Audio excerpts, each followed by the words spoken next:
이론적으로 가장 이상적인 계획은 잉여물을 직접 바다로 방출하는 것입니다. 이를 실현하기 위해서는 상상할 수 없을 정도로 거대한 터널과 완충 저장소가 필요합니다. 그러나 도쿄 중심부에서 북쪽으로 1시간 거리에 이러한 일이 가능한 장소가 있습니다. 일본은 종종 고대 전통이나 네온 환상의 렌즈를 통해 바라보지만 현실은 훨씬 더 긴급합니다. 감소하는 인구와 불안정한 지질 상황에 직면한 이 나라는 인류의 생존을 위해 조용히 장비를 개발하고 있습니다. 이것은 단순한 인프라가 아니라 문명의 미래를 위한 청사진입니다. 조용한 위기. 다른 선진국들이 정치적 헤드라인이나 분기별 경제 수치를 논의하는 동안 일본은 생존을 위한 조용하고 치열한 전쟁을 벌이고 있습니다. 이 나라는 매년 거의 80만 명의 인구가 감소하며 이는 매년 중간 규모 도시 하나가 사라지는 것과 같습니다. 동시에 일본 열도는 4개의 판이 만나는 지점에 위치하여 전 세계의 강한 지진의 20%를 경험하고 있습니다. 이러한 이중적 도전은 이 나라로 하여금 평온함이라는 사치를 누릴 수 없게 만들었습니다. 일본은 이익이나 허영을 위해 미래지향적인 기술을 창출하지 않습니다. 그 대안은 붕괴이기 때문입니다. 우리가 지금 탐험할 공학의 경이로움은 과학소설에서 나온 투기적 개념이 아닙니다. 그것들은 정부에 의해 자금을 지원받고 지구상에서 가장 훈련받은 엔지니어링 회사들에 의해 실행되는 측정 가능하고 구체적인 현실입니다. 도쿄의 지하 깊은 곳에서 지구의 대기 가장자리까지 일본은 대부분의 다른 나라가 상상조차 두려워하는 세상을 적극적으로 건설하고 있습니다. 물의 대성당, 일본의 생존 전략의 규모를 이해하기 위해서는 도쿄 북쪽의 카스카베에서 포장 아래를 먼저 살펴봐야 합니다.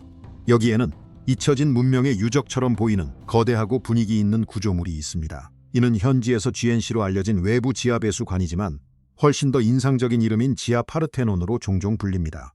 이는 세계에서 가장 큰 지하배수 시스템으로 세계에서 가장 인구가 많은 도시를 홍수로부터 구하기 위해 설계된 콘크리트 거인입니다. 주요 압력 조절 저장소는 각각 500톤의 무게를 지닌 거대한 기둥이 50개가 있는 광대한 홀에 장착되어 있으며 시야를 넘어 펼쳐져 있습니다. 건기에는 조용하고 차가운 빈 교회와 비슷합니다. 그러나 태풍이 태평양에서 접근할 때 그 고요는 항공기 가스터빈 엔진으로 작동하는 터빈 펌프의 포효로 깨집니다. 이 펌프는 매초 200입방미터의 물을 이동시킬 수 있으며 이는 표준 25m 수영장을 즉시 배수하는 데 필요한 것과 대략 같습니다. 이 시스템은 작은 변덕스러운 강에서 넘치는 물을 가로채어 400만 개의 터널을 통해 강제로 방출하여 광대한 에도강으로 배출합니다. 이 시스템의 전면적인 운영이 2006년에 시작된 이후 GNC는 재산을 구한 것뿐만 아니라 간토 평야에 경제적 생명줄을 제공했습니다. 다른 해안 국가들이 상승하는 물의 이론적 가능성을 논의하는 동안 일본은 불안정한 기후 속에서 자본의 거주 가능성을 보장하기 위해 이미 콘크리트를 부었습니다. 침묵의 속도, 표면적으로 완벽을 향한 끊임없는 추구는 전설적인 일본 고속열차 네트워크인 신칸센과 함께 계속됩니다. 그러나 진정한 경이로움은 원시 속도에 있는 것이 아니라 생체 모방이라는 디자인 철학을 통한 소리의 장악에 있습니다. 1990년대 열차가 시속 270km 이상의 속도에 도달하기 시작했을 때 엔지니어들은 물리적 장벽에 직면했습니다. 고속열차가 터널에 들어설 때 이는 피스톤처럼 작용하여 앞에 공기를 압축하다가 터널을 빠져나올 때는 창문을 흔들고 반경 거의 반 킬로미터 떨어진 주민들을 방해하는 귀청이 터지는 폭발음을 내었습니다. 해결책은 서일본 철도 회사의 엔지니어인 나카치 에이지에게서 나왔으며 그는 새 관찰에 열정을 가지고 있었습니다. 나카츠는 간단한 질문을 던졌습니다. 2개의 밀도가 다른 매체 사이를 방해 없이 이동하는 생물이 있을까요? 답은 물총새였습니다. 그는 이 새가 저항이 낮은 공기에서 저항이 높은 물로 다이빙하는 방식을 연구하여 거의 물보라를 일으키지 않는 것을 관찰했습니다. 비밀은 물을 밀어내기보다는 쪼개는 다이아몬드 모양의 부리에 있었습니다. 나카츠와 그의 팀은 이 기하학을 신칸센 시리즈 500 열차의 코에 적용했습니다. 그 결과는 공기를 가르는 길이 15m의 금속 부리로 손익붐을 완전히 제거했습니다. 그러나 그들은 거기서 그치지 않았습니다. 기차와 전력선 연결을 위한 기계인 펜타그래프의 소음을 줄이기 위해 그들은 올빼미의 주요 깃털에서 형상을 디자인했습니다. 이는 조용한 비행으로 유명한 새들입니다. 이 공학의 승리는 전력 소비를 15% 줄이고 속도를 10% 증가시켰습니다. 이는 힘의 남용보다 조용한 효율성을 중시하는 사회를 반영하며 기계 시대의 도전 과제를 해결하기 위해 자연을 찾습니다. 돌봄의 역설. 공학이 물리적 문제를 해결할 수 있지만 일본은 강철과 콘크리트로는 해결할 수 없는 생물학적 위기에 직면해 있습니다. 이 나라는 빠르게 고령화되고 있으며 이는 시민의 상당 비율이 65세 이상이라는 것을 의미합니다. 2040년까지 일본은 거의 69만 명의 돌보미 부족에 직면할 것으로 예상됩니다. 다른 어떤 나라에서라면 이는 의료 시스템의 붕괴를 의미할 것입니다. 그러나 일본에서는 사회 5.0 국가 전략의 촉매제가 되었으며 이는 고급 로봇 공학을 사회 구조에 통합합니다. 이는 인간의 연민을 차가운 기계로 대체하는 것이 아니라 인간의 손의 능력을 향상시키는 것입니다. 보건부는 로봇 기술을 우선 분야로 선언하고 많은 서구 국가에서 여전히 실험적으로 여겨지는 기술에 보조금을 지원하고 있습니다. 주요 기관에서는 반드시 안드로이드가 복도를 돌아다니는 모습을 볼 수는 없지만 인프라에 통합된 보이지 않는 로봇 지원 시스템을 찾아볼 수 있습니다. 간호사들은 환자를 들어올릴 때 허리를 보호하는 로봇 외골격인 파워슈트를 착용하여 예를 들어 60세의 간호사가 20세의 힘으로 환자와 작업할 수 있게 합니다. 한편 물리적 센서를 가진 바다 표범을 닮은 치료 로봇인 파로는 치매 환자들을 진정시키는 데 사용되어 진정제의 필요성을 줄여줍니다. 도요타와 혼다와 같은 기업들은 약을 전달하거나 노인이 독립적으로 화장실을 사용할 수 있도록 돕는 보조 로봇을 적극적으로 개발하고 있습니다.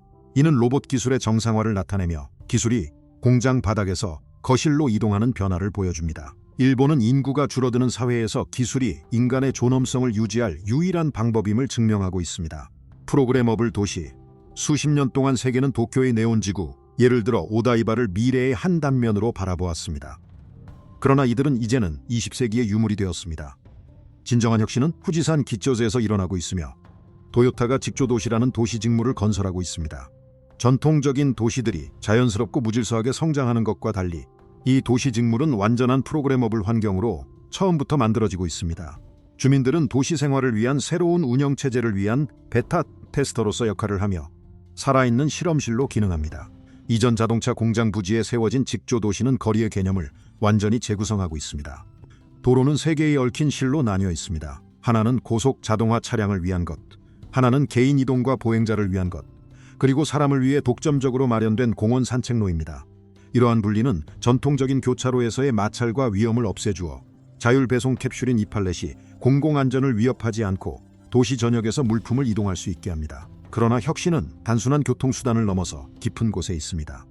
전체 도시는 수소 연료 전지 생태계에서 운영되며 이는 일본이 탄소 중립을 목표로 하며 대규모로 투자한 기술입니다. 거리 아래에는 물류를 위한 서비스 수준이 있어 로봇들이 자율적으로 패키지를 운반하고 쓰레기를 처리하여 표면 수준을 깨끗하고 조용하게 유지합니다. 첫 번째 건설 단계는 2024년 말에 완료되었으며 첫 번째 주민들은 2025년에 이 시스템을 테스트하기 위해 이사 올 것입니다. 직조도시는 단순한 주거 단지가 아니라 사람들이 자율 시스템 및 인공지능과 함께 공존할 방식을 위한 프로토타입입니다. 거인들과의 춤, 아마도 일본의 혁신 중 가장 보이지 않는 것은 이 나라의 고층 빌딩을 떠받치는 기술입니다.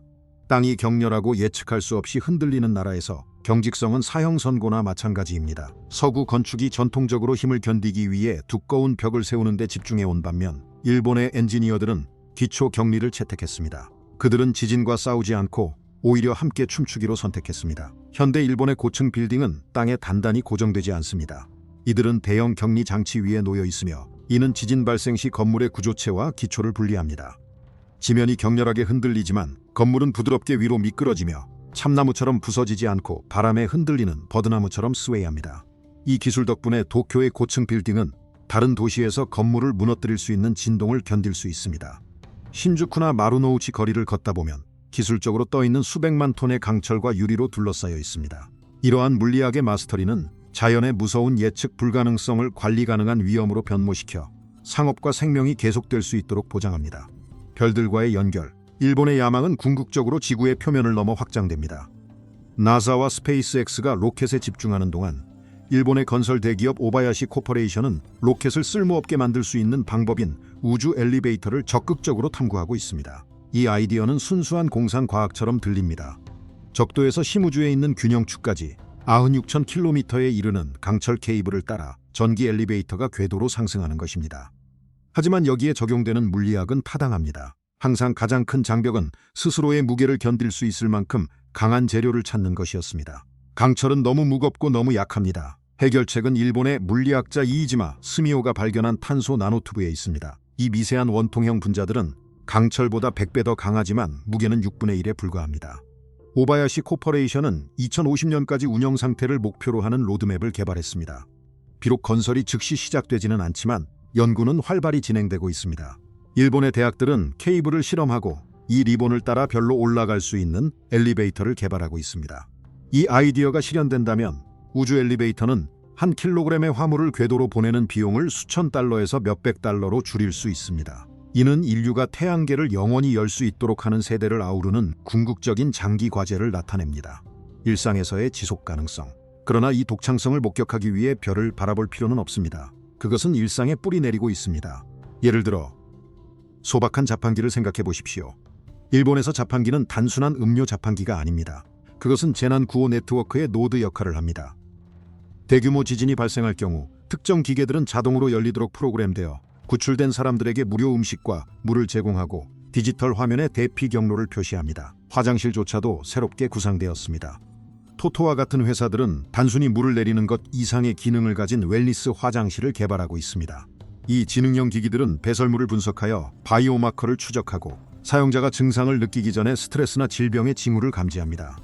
이는 반응적 의학에서 능동적 모니터링으로의 전환을 나타내며 하루 중 가장 개인적인 순간에 매끄럽게 통합됩니다. 이러한 조각들, 지하강, 조용한 기차, 로봇 보조기기, 그리고 수소도시를 조합하면 명확한 그림이 나타납니다. 일본은 단순히 미래를 기다리는 나라가 아닙니다. 생존의 필요성에 의해 적극적으로 미래를 창조하고 있습니다. 일본은 오늘날의 도전에 이미 대응하고 있는 세계적인 경고 신호 역할을 하고 있습니다. 일본의 공학에 대한 깊은 탐구를 즐기셨다면 더 많은 내일의 인프라에 대한 조사 내용을 보려면 좋아요와 구독을 눌러주세요. 다음 에피소드에서 만나요.